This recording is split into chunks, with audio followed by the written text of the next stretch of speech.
আমার কাছে মনে হয় পুডিং এমন একটি ডেজার্ট আইটেম যেটা কম বেশি সবাই খুব পছন্দ করে। ছোট থেকে বড়, বড় থেকে ছোটরা সবাই এই পুডিংটি খুবই পছন্দ করে। তাই আজকে আমি তোমাদের সাথে পুডিংয়ের রেসিপি শেয়ার করব।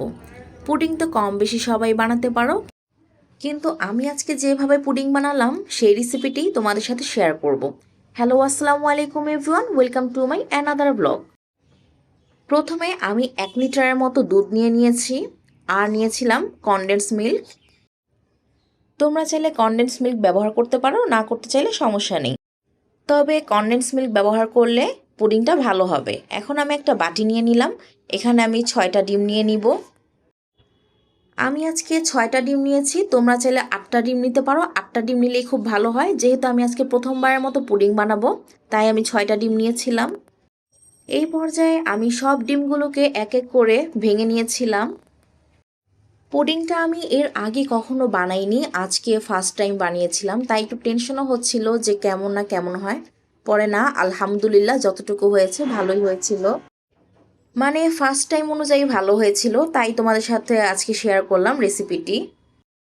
আমি এখানে 1 লিটার দুধকে জাল করতে করতে হাফ লিটারের মতো করে নিয়েছিলাম। এরপরে আমি এখানে কনডেন্স মিল্ক অ্যাড করব। এখানে আমি চায়ের চামচের 12 থেকে 13 চামচ গুঁড়ো দুধ ব্যবহার করেছি। আর এই কাপে আমি এখন 2 কাপের মতো চিনি নিয়ে নিব। মানে তোমাদের কাছে যদি মাঝারি সাইজের কাপ থাকে, সেই মাঝারি সাইজের কাপের 2 কাপের মতো চিনি নিলেই হয়ে যাবে, কারণ যেহেতু কনডেন্স মিল্ক এখানে অ্যাড করা ছিল।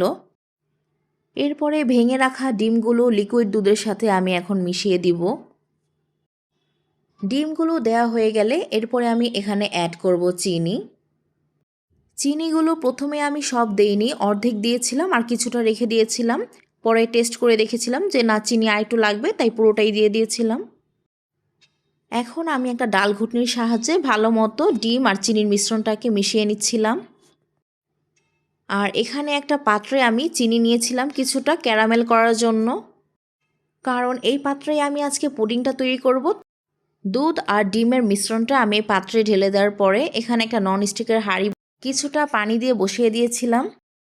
এরপরে আমি চুলার আঁচটাকে হাই ফ্লেমে রেখে 40 মিনিটের মতো কুক করে নিয়েছিলাম। তারপরে আমার পুডিংটা হয়ে গেছিলো, সেটার আর ভিডিও ক্লিপ নেওয়া হয়নি।